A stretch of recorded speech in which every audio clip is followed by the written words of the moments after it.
And we're back for another episode of Startup Hustle. Matt DeCoursey here to have another conversation I'm hoping helps your business grow. I have had many episodes in the past and even more conversations outside of the podcast about what it takes to build a brand around your podcast. That's exactly what I'm going to talk about with today's guest. And before we get started on that, today's episode of Startup Hustle is brought to you by Fullscale.io, helping you build a software team quickly and affordably. With me today, I have Daniela Garcia, straight out of Atlanta, Georgia, the CEO of PodBooking. If you want to check out more about what PodBooking does, there is a link in the show notes, but let's go ahead and say welcome to Startup Hustle, Daniela. Hey, thanks so much for having me on here. Yeah, I'm really excited to have you as well. I like the subject. Now, I always say that no one tells the story and the backstory better than founders and CEOs themselves. So why don't you give us a little background about PodBooking and what you all do down there in Georgia?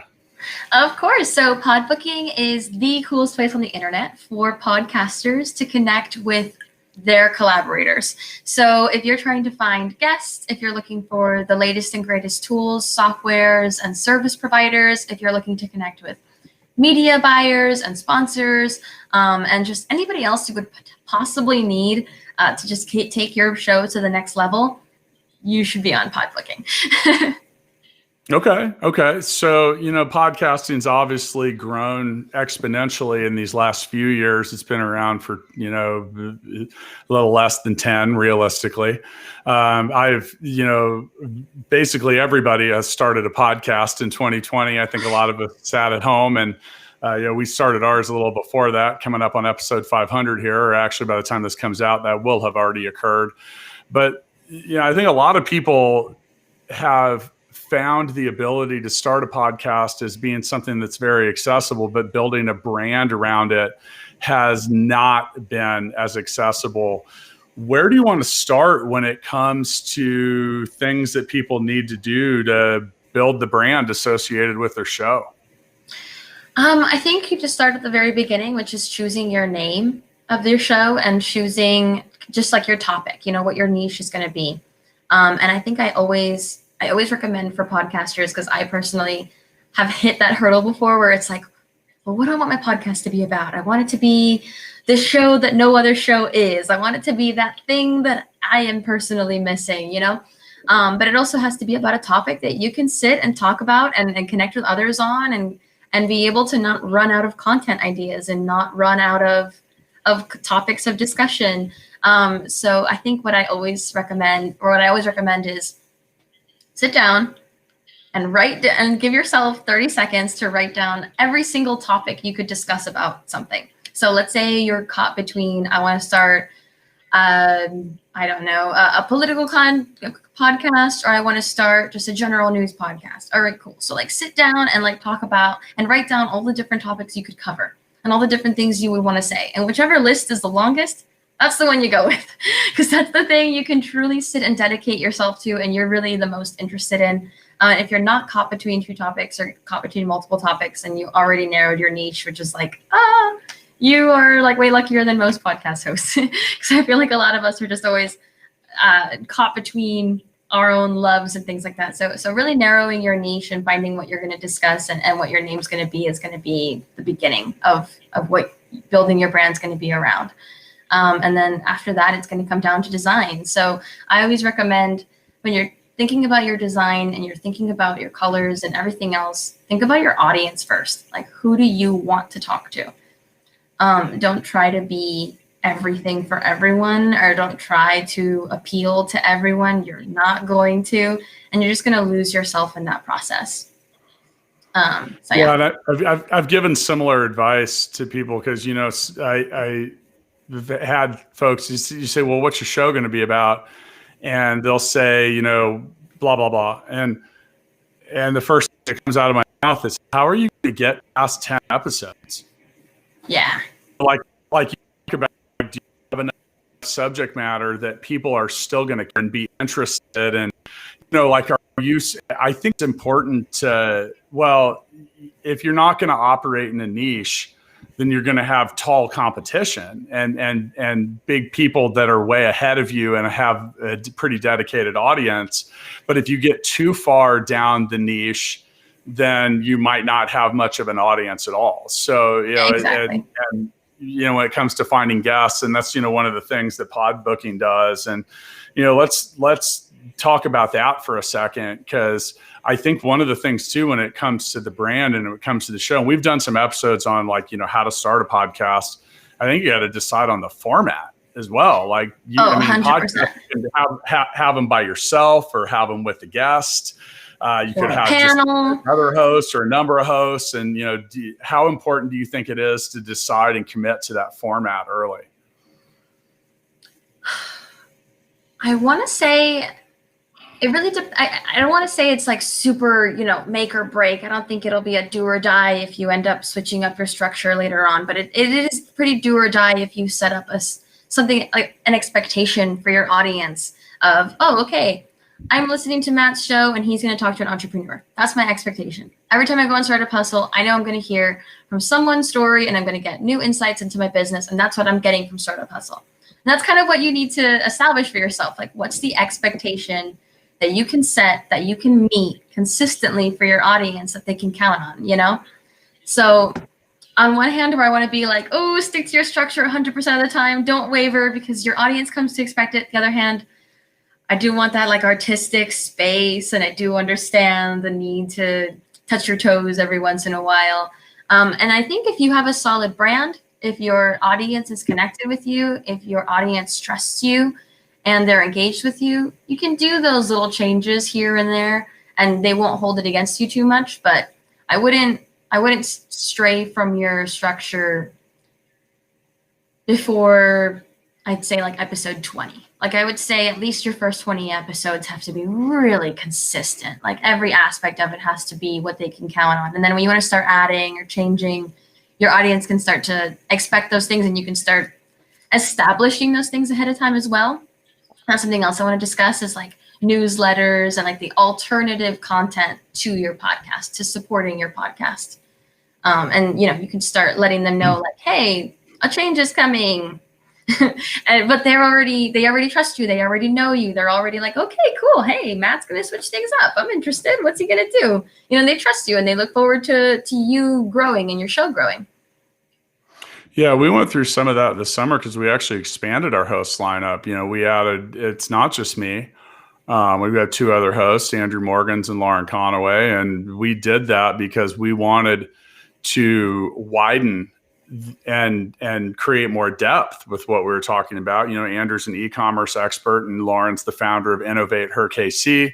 And, as my often co-host, the other Matt, as I refer to him, we talked about it, and we felt that we had built an audience and a platform, and we wanted to deliver the mission statement, the original mission statement and our brand. And, when you talk about the brand that you're trying to create, with that and with the format, I think it's also important to establish actual brand standards, like, we don't talk about religion, sex, or politics unless that is absolutely lined up. Well, and I say that because two of our more popular episodes have been with the sex coach. So we actually, we deviated from the brand standards a little bit there. But, I think the brand standards are important, and having some idea what, and we even ask, like, I'm looking at your prep list here, and we ask our guests, what do you not want to talk about? You said politics. 100%. And that's fine, because we weren't going to anyway. But what are some other things do you think, what are some other things that we haven't mentioned yet that are important or crucial to establishing a brand? Newsletters, an email list. That is something that's like if by the end of 2021, if I can that's the one thing I can get across to podcasters around the world. That's the one thing. Establish your email list, own your data, be able to communicate with your audience directly, be able to not rely on other platforms and things like that to communicate with them, and be able to have those multiple touch points with them. Because you've got, Yeah, you can have a group on Facebook. Yes, you can have a following on Instagram. Yes, you can have a following on Twitter. But at the end of the day, any of those platforms could just disappear one day. Any of those things, I mean, I'm going through it myself personally with PodBooking. Our pod-booking.com has gotten somehow restricted or blacklisted on Facebook, and I can't like link my own URL on Facebook for some reason. But, you know, it really hasn't been a huge detriment to us because we have our members' email list. You know, we have our email list. We have our members' emails. We can communicate with them directly. We can promote ourselves directly to them. We can send them a special invite email and things like that for them to send to other podcasters. And us having that direct communication and connection with our members and our audience has been the huge like tool against, you know, these other platforms kind of just, I don't even know how to verbiage it exactly. Whatever you would say, you know. Well, you mentioned that, and, you know, we pride ourselves on sharing the, you know, real transparent info. I was talking to you right before we recorded because I have no idea why, but for this actual episode, Facebook wasn't letting us stream it because somehow they said that our content was against community guidelines.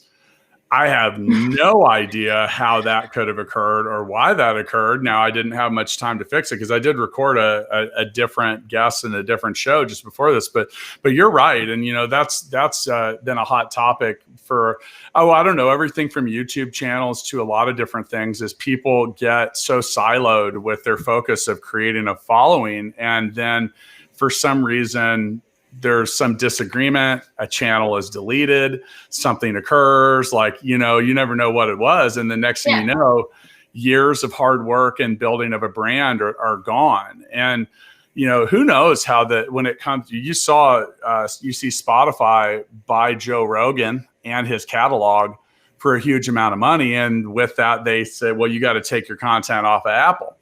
Well, you know, the podcasting is built around free, and that's also why we give a money back guarantee for this podcast. So if you don't like it, we will give you your money back. It is certainly sold for for the asking price of $0. But, you know, at some point, some of that has to change, and a lot of this stuff has to become monetized, or it has to do a lot of things. And I think that you're going to see a lot of these platforms just doing things like auto inserting ads for you. Yeah. And guess what? If that's where your audience is, you might not have anything to say about that. I mean, what do you see coming down the road with a lot of that stuff? I'm definitely seeing some of those bigger names, you know, like the more like mainstream, you know, iHeartRadio is getting so heavily into it, Spotify, Amazon, you know, you see these big names getting into what has been the wild west of media now for the better half of a decade. And I think we're going to start seeing more of those really big names, as we're seeing already, you know, major celebrities and actors and politicians and news media having their shows. And we're going to hear a lot of the same things that we're already hearing in other platforms. And I don't know, I'm really hoping that what we really see is that those shows don't end up being as popular. And I'm hoping the little guy prevails in the world of podcasting. But you're right. You're going to start seeing a lot less podcasters having less control on what gets attached to their brand and what gets attached to their show. You know, speaking of building the brand, there is something that we left out that I think is crucial for you building a brand. If you don't create quality content, 100%. Yeah, that's a given. You will not build a brand. No one will listen.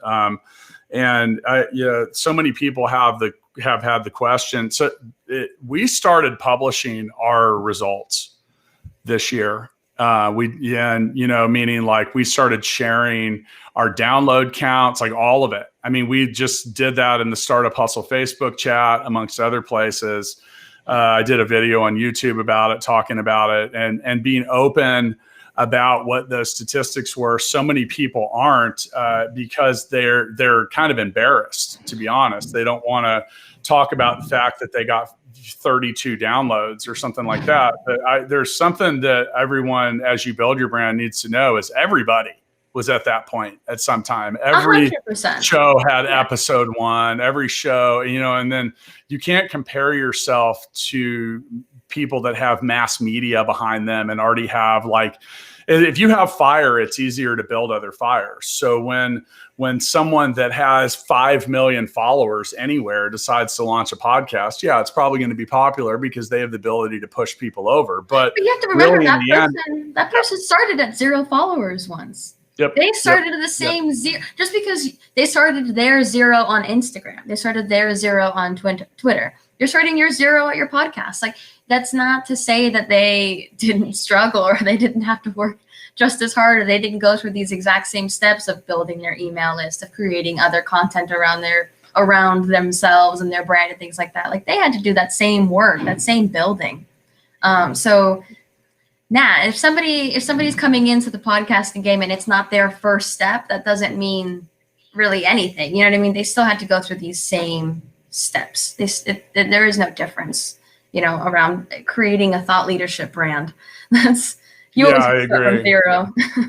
Well, and depending on what you're wanting to do too, especially when you're operating in a niche, is that people decide what they want to spend their time on, and depending on the topic, if we're going to talk about NBA basketball, that could appeal to anybody on any level, anytime. It doesn't have to be a specific person. And then you look at something like Startup Hustle.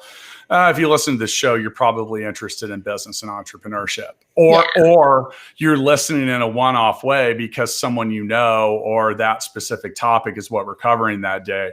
But the fact of the matter is if the quality sucks, then it doesn't matter. And quality is everything from your sound quality and to, all of it. And, the guest quality, the topic, and you can only fake it for so long. People are only going to listen. And the two of the things that cause someone to turn a podcast off right away are, one, too many ads too early, and bad sound quality. Now, sound quality is a challenge. You and I were messing around with that before we hit record.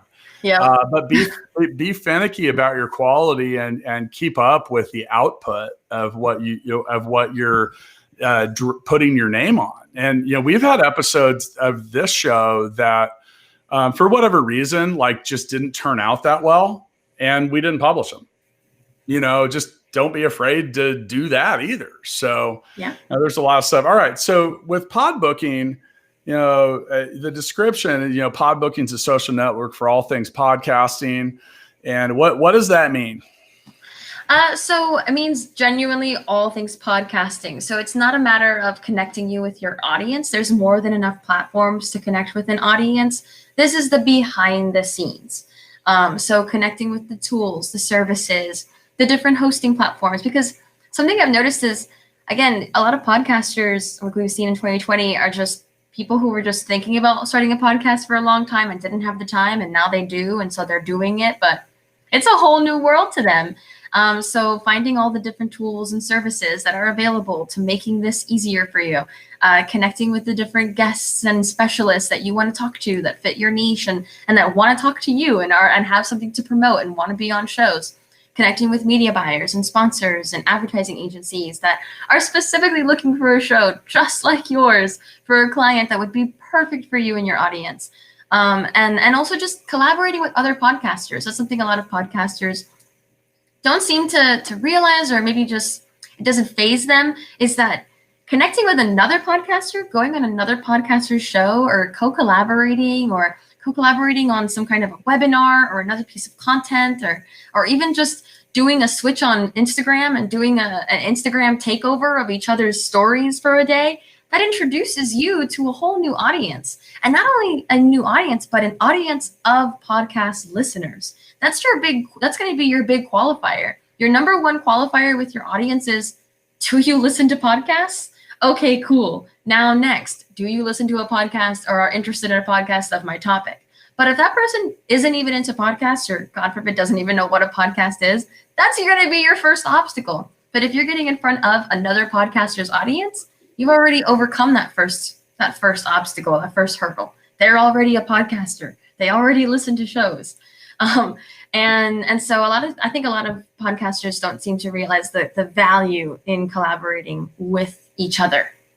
So one specific social network that connects everyone, one specific social network that you're not reliant on groups, you're not reliant on hashtags, you're not reliant on connecting with people, and then hopefully their network has enough people that are relevant to what you're trying to do and all these other weird things. No, just one place that it's specifically for this. If you're here, it's to connect with people in the podcasting industry. There's no more or less to it.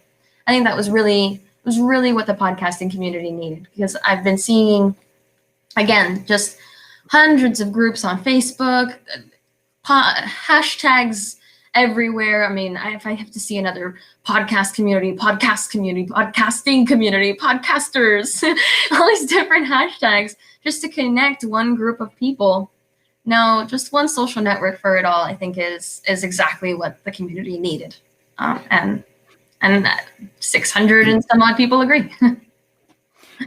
We took it to a different level. We actually have turned our podcast into an upcoming web series. We're launching Startup Hustle TV, and why?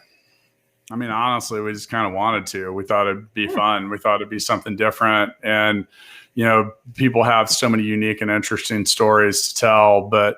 And we haven't announced who the cast members are of that past the 4 existing Startup Hustle hosts that we have. But I will tell you that one of them is a podcaster that has even more episodes than we do, because we just went past 500. And on top of that, I met these people by being a guest on their podcast. So there is definitely merit to doing that. A lot of people in the world of marketing and brand building will, like, if you're determining where you're going to advertise, they'll tell you that you should try to dominate the medium that you want to dominate. So, advertising your podcast through other podcasts or being a guest are a great way to start. Now, with that, when it comes to building your brand, how important do you think it is to promote it? And I don't mean just like posting yourself. I mean like actually paying for advertising. I think it's one of those steps that every podcaster has to take. And it's tough. I know a lot of podcasters, it's just a side hustle and things like that. But if you want to take it to that next step, you're going to have to dish it out a little for sure. And I always recommend go where your audience is, so going and buy a sponsorship spot on another show that you want to support, that's a bit bigger than yours. Go ahead and get a spot on Pod Bible or Podcast Magazine or places like that, wherever your audience is, wherever those qualified listeners, as I like to call them, are, that's where you need to be going and really targeting. But 100% podcasters definitely, especially with the huge influx of podcasters that have just come into the market, if you will. I mean, no, the competition is getting more and more steep for people's time. Yeah, and I agree. And we saw a huge jump when we started utilizing some paid promotion. We didn't start big. I mean, it was just like just kind of sticking our foot in the pool and seeing if it was hot or cold. I mean, I'm talking like $20 a day, of course, kind of stuff. And it's never really been that big. I think the most we've spent in a month is $3,000. Now, as we started finding sponsors and other people that were coming in to what we're doing, obviously the bigger the audience we had, the more value they found in our brand. And, we're talking about building a brand for your podcast. I did at the end of 2018, God, it feels forever ago at this point. I did a presentation was it 2018 or 2019? It was the end of 2019. Sorry. I did a presentation. Feels just as long ago.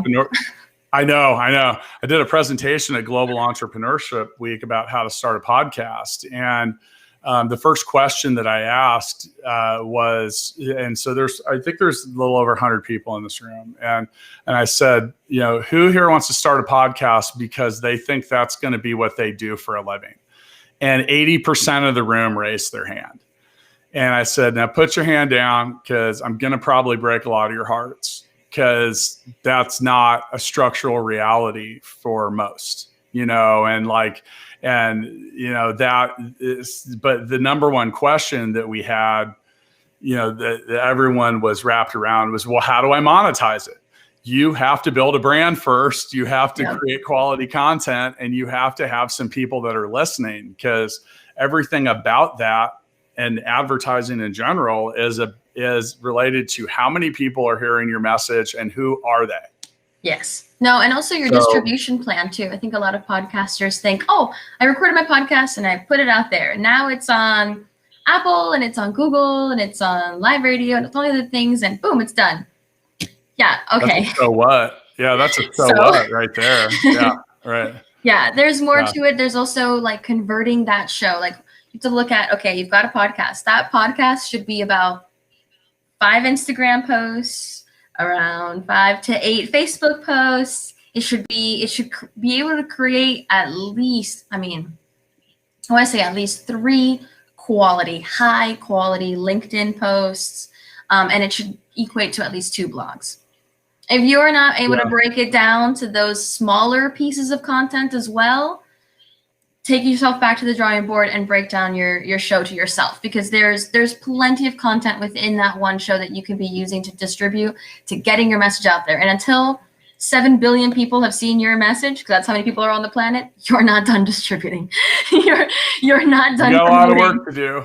Based on that, you got a lot of work to do then. Exactly. That's not going to happen soon. But nope. All right. So, there's something else that I want to, and hopefully this is empowering and heard the right way. I think that this is going to make a lot of you feel better about the early stages of stuff. Now, before I mention that, I do want to remind everyone that today's episode of Startup Hustle is brought to you by Fullscale.io.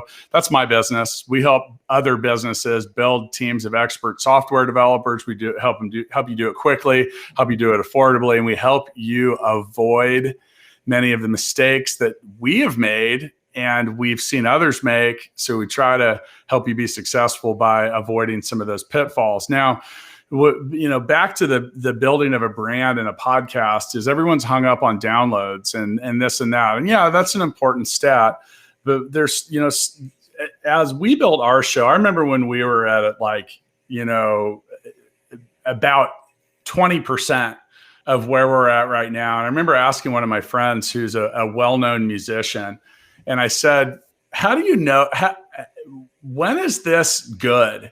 And he gave me he literally gave me the most binary answer ever. Matt, whenever you feel that it's good. And that's true. And then the next part is like, so some people have said, they're like, well, I only get 50 downloads per show. And I said, if 50 people showed up somewhere, anywhere tomorrow to listen to you talk about whatever it is that you talked about, would you find that to be a win? And overwhelmingly, whatever that number is, people are usually like, oh, well, yeah. I said, okay, well, then you're winning. That's what it is. Exactly. If your message is being heard, then now that number is going to be different. Honestly, if I went to a lot of effort at this point in my life for 50 people to show up for a live presentation, that wouldn't feel like a huge win for me. Right. But 150 might, 200 might, something like that. So it's going to be different for everyone. But really, in the end, it's about what you think is successful, what feels good for you. And once again, this is a delivery vessel. In 2020, we had people in 177 different countries listen to this show. Like, I couldn't even name 177 countries if you gave me a significant amount of time to do it. So your ability, I'm sitting in my home office right now, because I'm affected by a pandemic the same way you are. So think about that, people, how powerful that is, and your ability, like what else out there gives you an ability to deliver this kind of stuff to people on such a broad level and such a broad scale. And podcasting is a lot different too, because it's not a massive mega video file or anything like that. And that's why it's accessible to so many people. I mean, it's talk radio of the future. Of course. No. And you just have to remember how young it still is. It's the fastest growing medium for sure. And it's got a huge following. But in terms of those 7 billion people on the planet, we're still like within the millions in terms of listeners. Like we still haven't even hit billions total of like total people on the planet that are into it yet. So we're talking about such a small percentage of the total world's population that is even into podcasting. So if you've got 50 listeners, you've got 50 listeners out of a pretty small percentage of the whole world's population. Like, you're crushing it. You also have to think about how much are you putting out to get those 50 listeners. That's another thing. If you've only got a few shows and you're really only doing like a post to promote your show once a week, and you're only putting out the show and you're barely talking about it and you're still getting 50 listeners, hey, that's amazing. You have to look at how much was your output, and then your input. You have to measure all of that. And then just think, okay, so now if I add one more post a week, what will that get me? If I add one more platform to promote on, what will that get me? If I add a guest to my show, what will that get me? And so on and so forth. So, you look at where you are, and then you just think about, okay, this is where I am. This is how many downloads I'm getting. What can I add that could equate to more? And just, taking a look at your current structure, your distribution plan. So what is the bread aisle perspective? Oh, I love the bread aisle perspective. So my bread aisle perspective is that for so long, people would tell me, oh, you can't do this thing. I do a lot of coaching, perspective coaching. And they were just like, oh, there are so many coaches and lifestyle coaches, and oh, no one will read your book because there are so many books, and oh, you don't have to start a social media, you have to start a new social network. There's so many social networks. Yeah, okay, listen, if you go to the bread aisle of a grocery store, there are hundreds of breads, and there are so many brands selling the exact same product. But you will have a favorite bread brand, and I will have a favorite bread brand, and everyone has their own favorite thing, and there's more than enough space on the shelf, there's more than enough space on the market, and there's more than enough consumers for all of the bread. So don't feel like, oh, someone else is already doing that. Yeah, well, they're not doing it like you are. They're not going to speak to the same audience you're going to speak to. You want to do a lifestyle podcast, and there's thousands of lifestyle podcasts. Okay, so what? You're going to be the one that connects to your audience, and your audience is going to be so grateful for you. Like, don't care if somebody else is doing it. Who cares what anybody else is doing? There's more than enough space to go around. Yeah, and in regards to the quote to the bread, stats show that most people that listen to podcasts usually listen to 5 or more. Yeah. Meaning, like now we have one kind of bread in my kitchen because that's just bread for us. Yeah. And occasionally I see a different kind of bread float through, which, and you're right, there are lots of different kinds of bread, but people are going to listen to your show for a lot of different reasons, and not always, and some of it depends on, all right, so we publish a new episode of Startup Hustle Monday through Friday. It is certainly not my expectation that people are listening to every single episode. We have a few people that have reached out. Like, I always call him out, Stephen Ford out of Oakland from Penco. Dude's heard them all. And you're 500 episodes deep, man. If you haven't caught up by now, you're probably not going to. But yeah, the expectation that people are listening anytime, all the time, every time. And, I think a lot of that, the way you build your brand too, can come down to, if you are hosting guests or having other people on the show, is who are they? Yep. So what do you have to say about finding and successfully landing guests on your show? I think always with your pitch, and this is something that I tell a lot of my members on PodBooking as well, whenever they reach out, they're like, hey, Daniela, how do I reach out to this person? Tell them how being on your show will bring value to them and the kind of value they're going to bring to your audience. Don't make it about you. Don't make it about your downloads. Don't make it about anything like that. Make it about value. Make it about how your audience specifically is the audience they're trying to connect with, and the parallels between the work they're doing and what your audience is looking for, and who your audience is and what they care about. And then again, what kind of value they're going to bring to that audience. And just, I find more and more that the more you talk about value and the more you position things around what someone else is going to get out of the experience and what they can add to the experience, the less likely you're going to get the, no, I don't want to be on your podcast email. I think it's easy to just remember that people like to talk about themselves. That too. Yeah, people do enjoy talking about I mean, themselves, it's really for like, sure.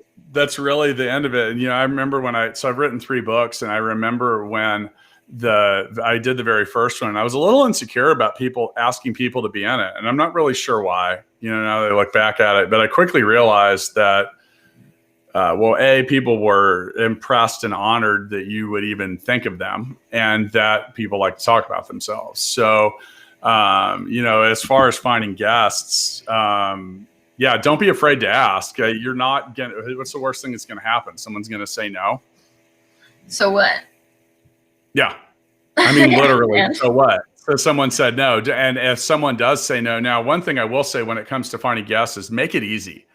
Make it easy. Like I'm the founder of Gigabook, and we use Gigabook for our bookings on this podcast. And we also collect some information along the way. Like, that's how I knew to ask you about the bread aisle perspective, because we have a simple, pick a time.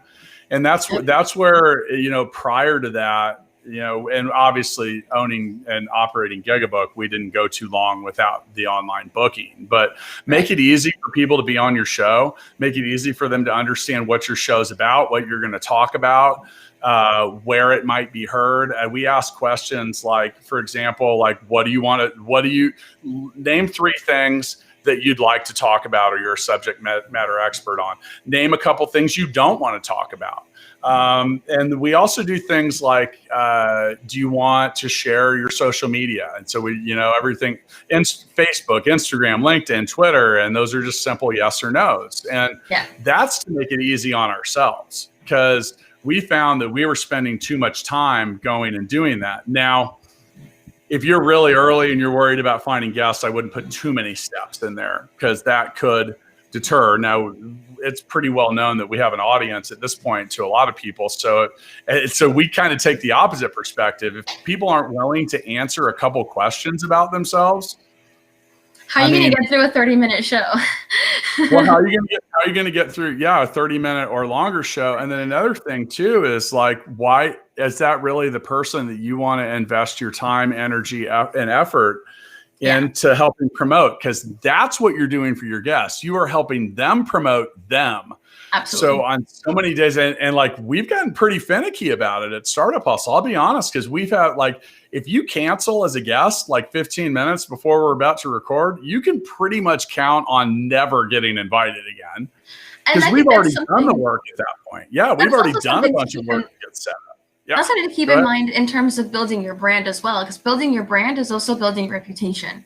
And if you're going on shows and if you're connecting with other professionals and you're trying to collaborate as a professional with your company, you need to act like a professional for your company, because it's going to be a reflection of your company to your industry. And those industry insiders are going to be like, no, I don't want to deal with PodBooking. She's super unprofessional, because people don't separate you from your brand. You are your brand. So they'll just be like, no, PodBooking's, no, we don't want to work with her. She's the worst. She doesn't show up. They're going to say those same things. They're like, oh, dude, no, Startup Hustle? No, they're such a drag to work with.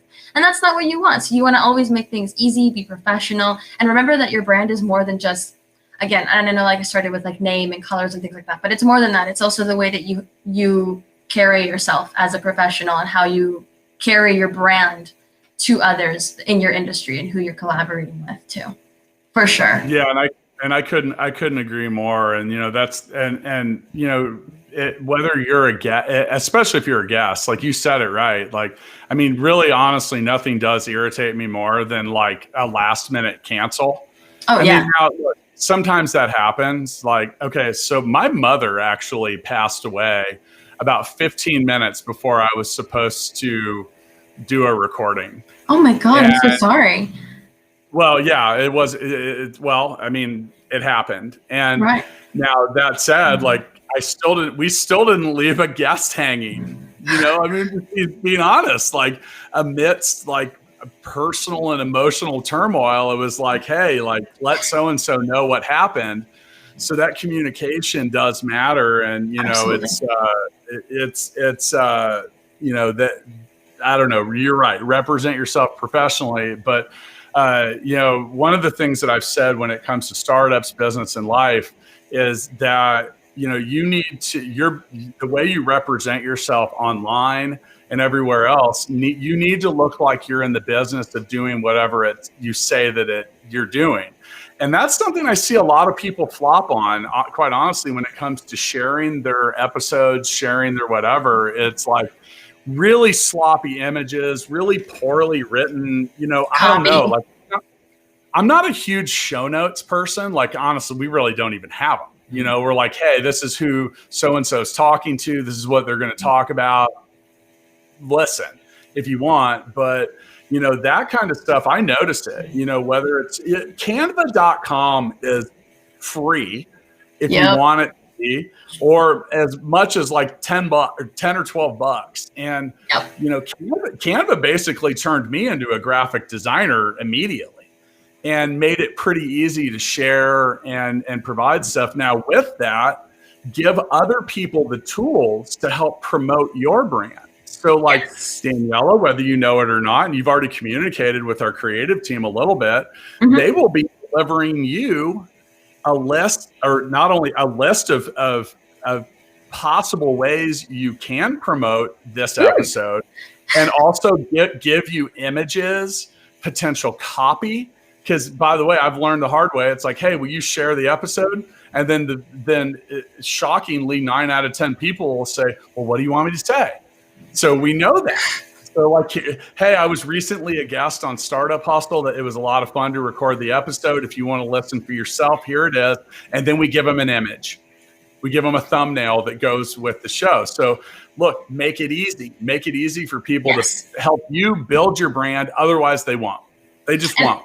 No, and what's really great about that too is that building a brand, really, repetition is a huge part of building a brand. If the audience continues to see your logo, continues to see your name, and you have consistency and cohesiveness in all of your designs, your colors, your copy, all of those things, you subliminally start to train your audience to recognize you, to respond to you, to engage the way you want them to.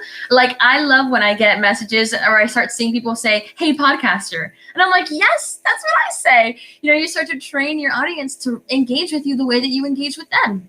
And you start to show them kind of, this is how we PodBook, this is how we Startup Hustle. And they start to recognize you time and time again. And that really does build brand. I mean, that builds brand recognition, that builds brand loyalty. And it never hurts you. It's never going to hurt you if somebody can recognize you from a mile away. So that consistency, having your guests always having the same colors and things like that, that kind of just attention to detail is helping you more than anyone would even realize. It really is. Yeah. And, the last thing I want to talk about is because we talked about so much of this, is tribe building. And, you can build stuff around your brand. And this has been something we've put some specific focus on over the last few months at Startup Hustle, because we're coming up on our 2000th member in Startup Hustle Chat, which we talk about topics. We do polls, talk about the subjects related to the show.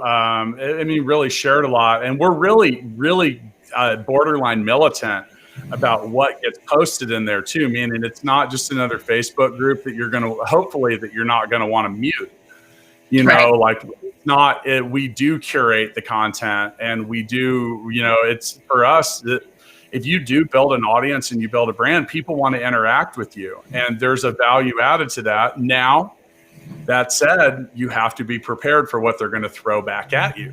Yeah. So, you can't just like if you're going to put yourself out there and you're going to be a media hobbyist at a minimum, you got to be prepared for the reaction that people are going to have. If they don't like it, they don't like it. You're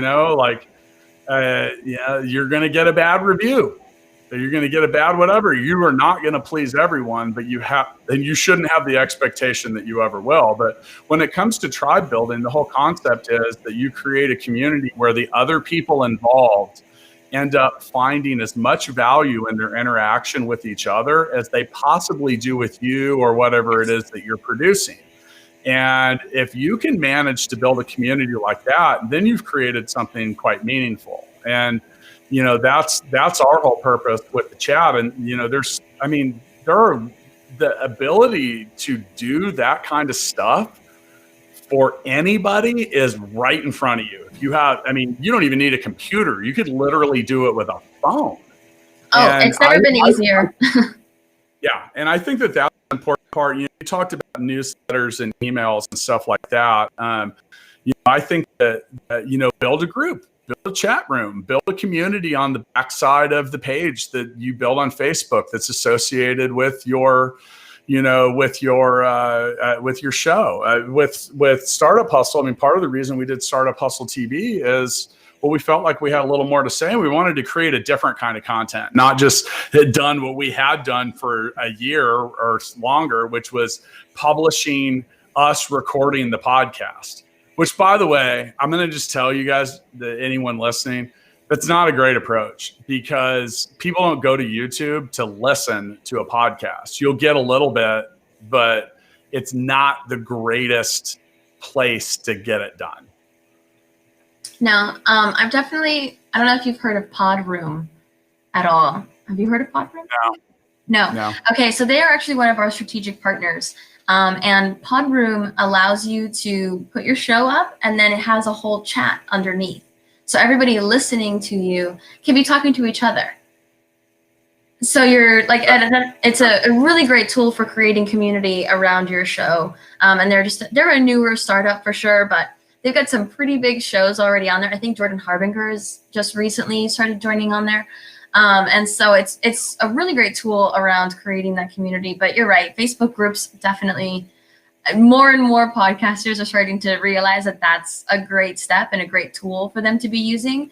And it is more demanding. It's going to be more time. You're gonna have to make content for that, and adding that to your plate, be ready for that, and like really recognize the different types of content that a podcaster has to make, and the different kinds of tone of voice you have to have and things like that as well, I think is a big hurdle for a lot of podcasters to kind of recognize, like, hey, it's not just hit record and talk and hopefully be funny enough that people like me, or be charismatic enough that people like me. Like there's more to it, and there's a lot of networking, not just with your audience, but again, that also behind the scenes side of the industry side of podcasting as well. So it's a big commitment to get into podcasting, but it's fruitful. It's my favorite community, hands down, on the internet. Yeah, and I agree. It's funny because you asked me if I'd heard of something. So a common question as an author and a podcaster, I get a lot of questions like, what's your favorite business book? I haven't read a book that I didn't write in a while. And I haven't listened to a podcast that I didn't host maybe ever. Like, oh my God. I'm just not a bit. I now some of that is on purpose, because I think that, well, we always wanted to just do this the way that we did it. Right. You don't want to you don't want to take from people. I'm also not afraid to. I mean, this is America. You just need to take an idea and do it better, faster, or cheaper, right? But yeah, I just just have it. Well, we weren't going to talk about politics. Wasn't he a presidential candidate? In some states. He has that song "Stronger." It's like faster, harder, stronger. Oh yeah. Yeah. Oh yeah. True. So yeah, and that's kind of a business. Any business school teaches you that if your business isn't like a B+ or higher grade at better, faster, or cheaper, then you have problems. Yeah, so you got to be good at least 2 out of 3 of those, preferably all of them. If you're good at all 3 of those, then you're really onto something. All right, so I end my episodes, and I say my episodes because, as mentioned previously, I'm not the only host on Startup Hustle. Make sure you take some time to check out episodes by Andrew and Lauren, as well as Matt and Matt. That's right. We're going back to the original gangster mode of Startup Hustle. Myself and Matt Watson, we are hosting a 52-part series in 2021 about how to start a tech company. We're really excited to bring that out. We've already got the first episode recorded. It may or may not be out when this comes, but check for it because we are getting into it. Episode 1 is, why do you want to start a startup? Now, my episodes end with the founders freestyle. And with that, I like to ask CEOs and founders to sum up the episode or give any type of info, input, advice, really whatever you want. So Daniela, it is your turn to go ahead and freestyle. What would you like to say on our way out of this episode? To those of you that are thinking of starting a podcast, or those of you that already have a show but are kind of figuring out how to take your show to that next step, I'm going to recommend, of course, to join PodBooking and to connect with me directly. Because I always do free consultations for podcasters. I'm just really giving with my time that way. But also just don't forget the red aisle concept. Don't forget the fact that even if you feel like there's a bunch of other people doing the exact same thing as you, even though you feel like you've been putting in all this work and you're getting the exact same results, your audience will come. Your success is an inevitability. It's just going to come down to your consistency. So don't lose hope and just keep working. And please, please, please establish your newsletter, establish your email list, own your proprietary data. And that's all from me. I think that's all well said. If you want to learn more about PodBooking, there's a link in the show notes. And I have a feeling you can probably find Daniela Garcia out of Atlanta on social media a number of different ways. I think that to sum up the building your podcast brand for my freestyle, I'd say, know what you're getting into. I mean, be committed to it or don't do it at all. If you come into anything half-assed, you're going to get a quarter of the results that you hope for. Establish what it is you're trying to accomplish with your show. Are you trying to build your business? Are you trying to be heard? Are you trying to build an audience that you can monetize? Are you trying to promote something? I mean, these are all things you need to think about. Think about your format.